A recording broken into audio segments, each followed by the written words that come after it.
Well, thanks everyone for sticking around. As you know, Tom at Judicial Watch his organization has doggedly pursued Hillary Clinton and exposed her email scandal, drove home to the American public her untrustworthiness throughout the entirety of the campaign season. You guys did the work, basically, that the mainstream media was unwilling to do, right, what Congress was unwilling to do, right, and the Obama administration was unwilling to look into. So based on that, you still have several lawsuits pending regarding the Obama administration, corruption in that, as well as regarding Hillary Clinton. Now that Donald Trump is in the White House, how is your organization's focus going to change, and how do you see wrapping up a lot of those suits that you still have out there pending? Well, there's a lot there to unwrap, but obviously we changed history with the Clinton email scandal. We uncovered it. Yeah, you did. It wasn't Congress, it wasn't the media, and of course it was the Obama administration that was implicated in helping her cover it up. And scandal matters to the American people. Fighting corruption matters, and certainly there was no indictment of Hillary Clinton yet.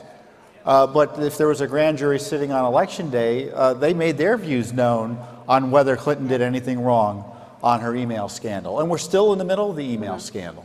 We're still trying to get all the emails, and frankly, President Trump's administration should consider reopening or pursuing any ongoing criminal investigations related to Hillary Clinton.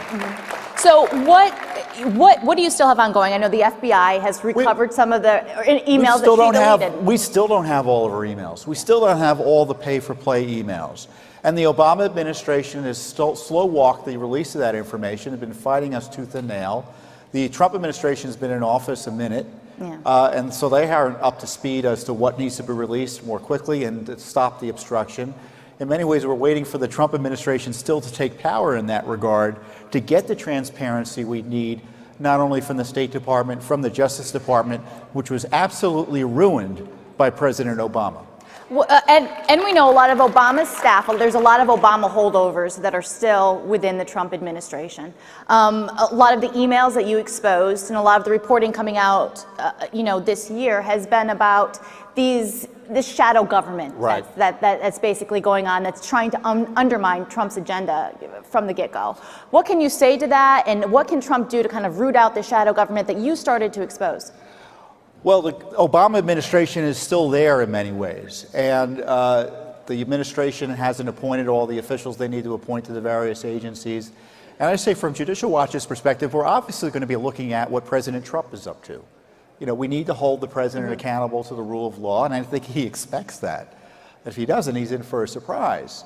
But then on top of that, there's this alt government in place, a government staffed by recent appointees or hires of President Obama.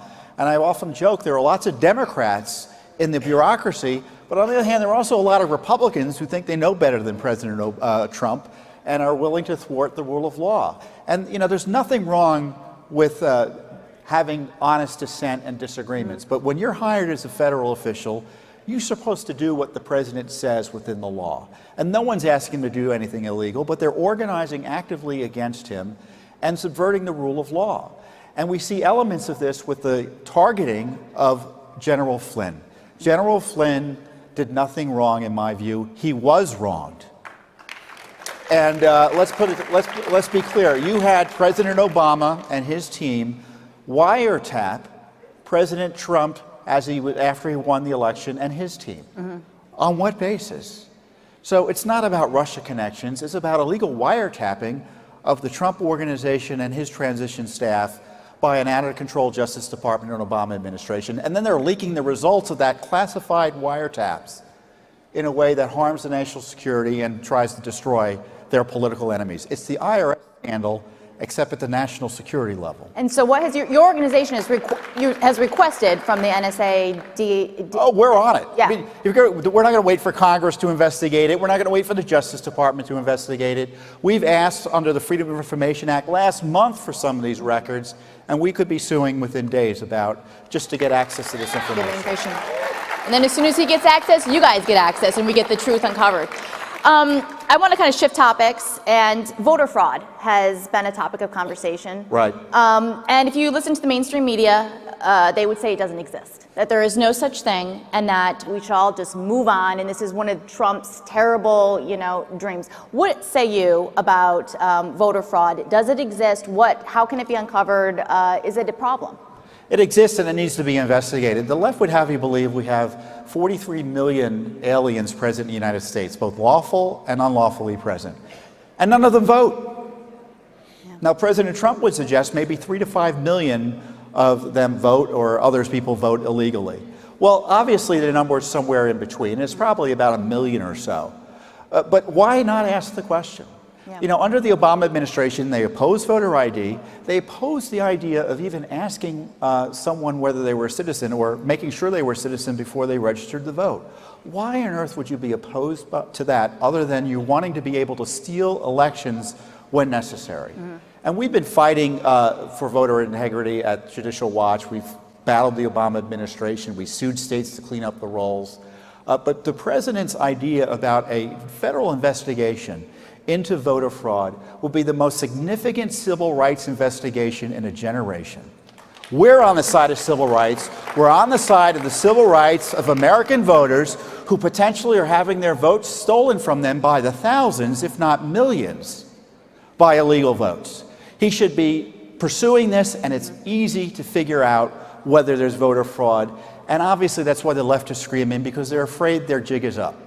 Yeah, and we don't know what we don't know. And so to say that there's no such thing because we have an investigator exposed it, I think is a nonsensical argument. But President Trump announced that next week he's going to unveil a new immigration ban, a new travel order. What do you think of the old order? What needs to be done to improve the new order? And do you like his immigration policy thus far? Only in Washington is it revolutionary to finally enforce the rule of law. He's not doing anything new. He's just enforcing the law as written. People who are here illegally, if you're a criminal who's violent, you're more likely to be deported. But if we run into you and you're here illegally, you could also be deported because you're not supposed to be here. That's a quite sensible approach, and that's what the law is, and it should be no surprise. And the idea that it's controversial that these terrorist-infected states go through more scrutiny before we allow citizens from those states enter the United States, why is that controversial? Look, the left has this massive infrastructure that's going to oppose any enforcement of our immigration laws. And frankly, there are more than a few Republicans who don't like that either. So this is only revolutionary because Washington doesn't want what the American people want. And immigration is controversial in Washington, D.C. till Trump because the politicians in Washington wanted to do something the American people didn't want to do, which was grant amnesty. And evidently that ain't going to happen under this president. But in the meantime, we're going to do our work. We're suing San Francisco over their sanctuary policy. So you citizens, you can't rest on your laurels, either through Judicial Watch or on your own. You have to be watchdogs over the government. It isn't over just because President Trump is president. And what can they do? We have zero time left, but as active, engaged conservatives that want to expose the truth, where can they go to your website? Well, they can go to our website, obviously, at judicialwatch.org, but hold your local officials to account and ask the Congress when are they going to finally start doing what they're supposed to do in terms of government oversight, because we're happy to do the work, but frankly, it's outrageous we're the only ones doing it. But we're happy to do it for you, and it shows you we can change history if you're focused on these issues. Thank you very much. Thank you much. Thanks, Tom. Hey, thank you, Kelly.